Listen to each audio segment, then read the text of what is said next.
Les amis, aujourd'hui, on parle de la Bundesliga et de la course au titre, qu'il peut y avoir en Allemagne. Alors oui, je vous le concède, c'est assez, étonnant de parler, de course au titre quand on voit, que le Bayern, grâce à la victoire acquise, hier après-midi face à Kiel, a pris, 9 longueurs d'avance sur son dauphin, le Bayer Leverkusen. Mais je continue à penser qu'on peut avoir, une réelle course au titre d'ici, la fin de saison et surtout, c'est un souhait personnel d'avoir une course au titre haletante puisque les saisons où le Bayern pliait la Bundesliga au bout de 20 journées, je pense qu'on a donné, d'autant plus que la saison dernière, on n'a pas vraiment eu de course au titre. Les Leverkusen avaient rapidement mis fin au débat tant ils étaient supérieurs au Bayern Munich, mais je pense que cette année, on peut vraiment avoir une course au titre comme je l'ai dit. Alors le premier point, c'est qu'il va y avoir une confrontation entre les deux clubs, ce sera le 15 février, donc dans 2 semaines. D'ici là, les Leverkusen doivent affronter Hoffenheim cet après-midi. Ils doivent se déplacer, un déplacement plutôt périlleux du côté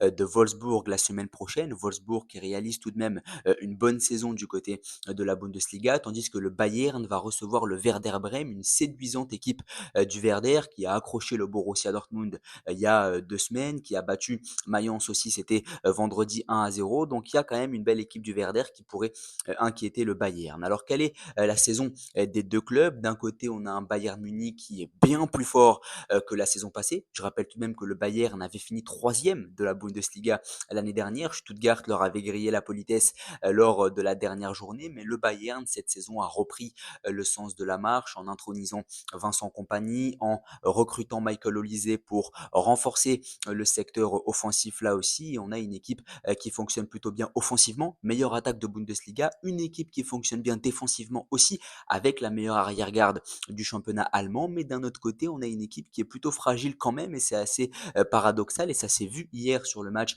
face à Kiel. Tu mènes 4-0 face à un promu qui va sûrement être relégué et tu parviens à te faire peur en laissant cette équipe revenir à une longueur d'avance, à 1 minute de la fin du match pour finir sur 4 buts à 3. Donc c'est une équipe qui a une bonne défense d'un point de vue statistique, mais quand on regarde les matchs, on voit beaucoup de fragilité avec Kim Min-jae ou encore Upamecano qui ne sont pas vraiment rassurant et un Manuel Neuer qui essaye encore à 38 ans de sauver les meubles comme il le peut. Donc c'est vrai que dans le fond de jeu, sur le plan défensif, c'est assez inquiétant, même si statistiquement, on a un Bayern qui est la meilleure défense de cette Bundesliga. Le Bayern n'a connu qu'une seule défaite cette saison dans le championnat allemand, c'était face à Mayence le 14 décembre dernier. Depuis, le Bayern vient d'enchaîner 6 succès, une seule défaite, 3 matchs nuls et c'est ça qui fait défaut au Bayern Leverkusen, c'est que cette équipe de Leverkusen, elle ne s'est inclinée qu'une seule fois en Bundesliga. C'était le 31 août dernier face à Leipzig. Depuis, Leverkusen n'a plus perdu. Leverkusen a concédé le nul la semaine dernière, c'était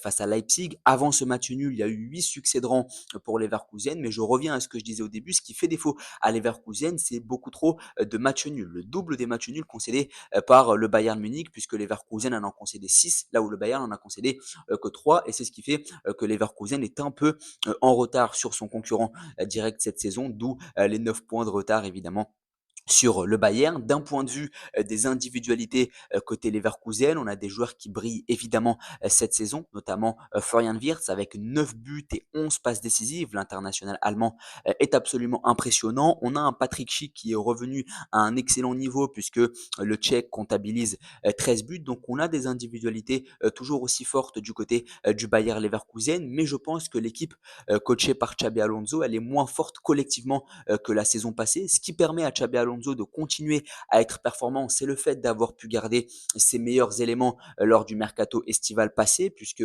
c'est vrai que des équipes comme ça, qui font de grosses saisons, qui ne disposent pas d'un énorme budget, qui constituent davantage un club tremplin pour les joueurs, eh bien, elle est plus susceptible de perdre ses joueurs. Et au final, les gros éléments de cette équipe de Leverkusen sont restés du côté du Bayern. Et ça permet à Xabi Alonso de s'inscrire sur la continuité de la saison passée. Le fait de ne pas avoir perdu Wirtz, le fait de ne pas avoir perdu Grimaldo et Frimpong, ça a permis à Xabi Alonso de continuer à évoluer avec ce groupe qui vit plutôt bien et qui surtout se connaît très bien. Mais je pense que Leverkusen est moins fort collectivement que la saison passée. Le jeu déployé, je le trouve moins intéressant, mais c'est une équipe qui, dans les résultats, malgré ces quelques matchs nuls de trop, reste tout de même assez performante. Elle compte 5 points d'avance sur Francfort qui est troisième, donc je pense que quoi qu'il arrive, Leverkusen sera qualifié pour la Ligue des Champions la saison prochaine, mais il y a de quoi pour cette équipe de Leverkusen Leverkusen d'inquiéter le Bayern Munich encore cette saison. Une confrontation directe dans 2 semaines. Je rappelle que Leverkusen n'a pas perdu cette année contre le Bayern. Il y a eu un match nul et une victoire acquise durement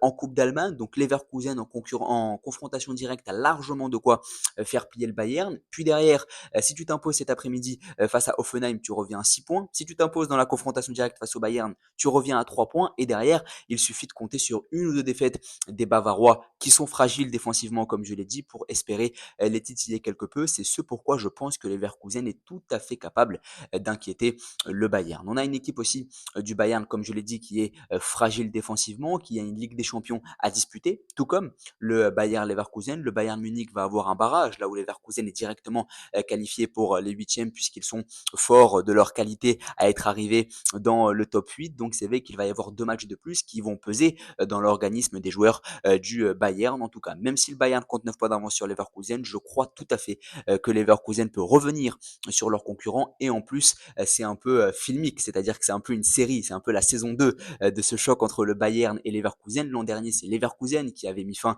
à plus de 10 ans d'hégémonie du Bayern. Je pense que cette année, Leverkusen peut encore inquiéter le Bayern dans ce qui constitue un peu la saison 2 de cette confrontation. Est-ce que le Bayern va récupérer son trône? Est-ce que Leverkusen va de nouveau griller la politesse au Bayern dans un championnat beaucoup plus serré que la saison passée? J'ai hâte de voir ce que ça va donner. En tout cas, n'hésitez pas à me donner votre pronostic.